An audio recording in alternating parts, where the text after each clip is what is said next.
This whole year, basically, I have been kind of fascinated by the information revolution, where the way that we communicate with each other today is unlike anything that we've ever had before. And we're relying on technology to a much larger extent to perform these activities for us, to have this dialogue, basically. And my project this trimester is about how our reliance on technology is changing the way that our minds actually work. Yeah. So it's like the wiring of us is we're becoming more and more dependent on these activities to free up space for us to have focus on other activities. And that's not always the case. I mean, the focus that we end up doing, or that we basically save by offshoring our cognitive responsibilities to machines, isn't always being applied to more productive ends. It's being lost in a abyss of internet and whatnot. Socrates, right? There's this play with, I think it's like Thamius or something like that is what it's titled, but Socrates is having this dialogue with the Greek god of knowledge, and the Greek god, or the god, is basically debating whether or not he should give humanity the power to read, basically make everyone literate. And Socrates, someone who knows how to read and write, is arguing with him, saying that you shouldn't do that, because if you do, they'll rely on that kind of technology as their base for information. And so they won't be able to have the depth of wisdom that was so valued at that time, because people they'll be lazy with their minds by saying, I don't need to know about that topic because I can look it up in a book. And as the revolution went on, as we evolved as a species and everyone became literate, more or less, after the Gutenberg press came out, right? Everyone became, this explosion of literature happened, and people were complaining about how much there was to read out there, but the average human intellect shot up. So everyone became much more smarter than they were. So in that sense, Socrates was wrong.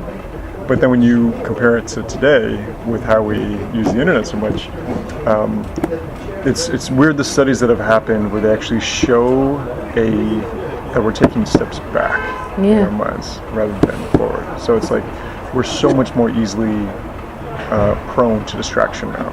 Like we're building these machines that kind of play on our weaknesses, or not necessarily weaknesses, but are basically bioengineering that we've done. So as creatures, we're predisposed to being attracted to distraction, if you can say it that way. Because when in prehistoric times, distraction either meant one of two things. It meant either threat, and you had to be cognizant of it, or it meant opportunity, and you had to, that was food on the table right there. If you were, something moved, you were chasing it.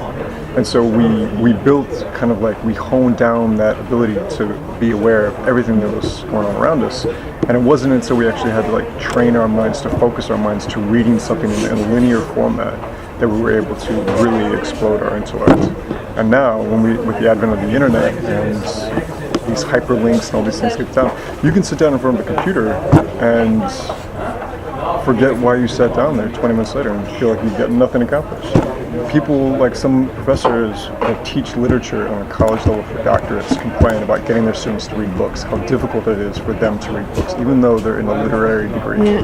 It's because they don't have the focus, or they're complaining that they don't have the actual capacity to sit still and read a document for that long, because they've become predisposed. And do you think it's something you can reverse? Or do you think through techniques or? Yeah. The mind is shown to be very plastic, and so we've fallen in these habits within the last 20 years, say. And the biggest drop-off has happened within the last 20 years.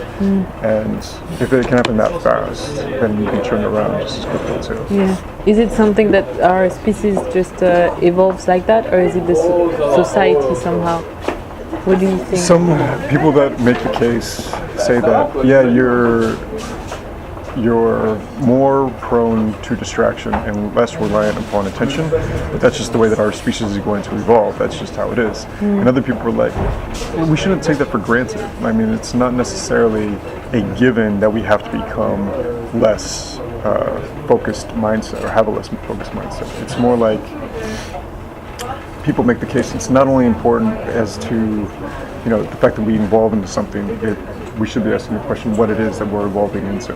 And we're at a crossroads right now with this information revolution being so young that we could actually address it head on. Because I was making the analogy with like the food revolution, where like food became mass produced and everyone was like, this is great, we can give sustenance to everybody. But then quickly we found out that obesity epidemic came into play, hormones into our foods became a big cause of poisoning, and children going through puberty at the age of like 7 or 6 because of all these hormones that are coming into aspects of healthcare going up. If you would have called out those issues then, when everyone was celebrating the advent of this mass food consumption, people would look at you like you were crazy. And right now it's the same thing. Like, we have this information age that we're like, this is great because we can communicate in all these different aspects, and we have all this, these tools do our cognitive demands for us. How awesome is this? And in the end, it's like, well, what if you call out X, Y, and Z as being a problem? People might look at you being like, why is that a problem necessarily? But if we're aware to those things, then maybe we can work to address them now while we're still in the making of our foundation, rather than building a foundation that we can't undo like 30, 40, 50 years down the line. It's because I feel like half of our mind is always wandering around in like this ether that we created. Like, this device has my calendar on it. I can text message with it. I have my email on it. I have a calculator on it. I have basically all these little gizmos and games and toys that I can do. So if you're not holding my attention long enough, I have every right to reach into my pocket and be distracted. I don't have to be in the present as I necessarily do. And it's just how we work now. Everybody has one of these things. It's the fastest growing technology, and it's getting simpler and simpler to make. And as we rely more and more on this to do not only our cognitive activities, but our social responsibilities as well, I feel that we're losing something of ourselves. We're losing something of our humanity. Something we've worked really hard over the past 500 years to hone down, and it's the reason how we got to actually create this sort of thing. But it's ironic.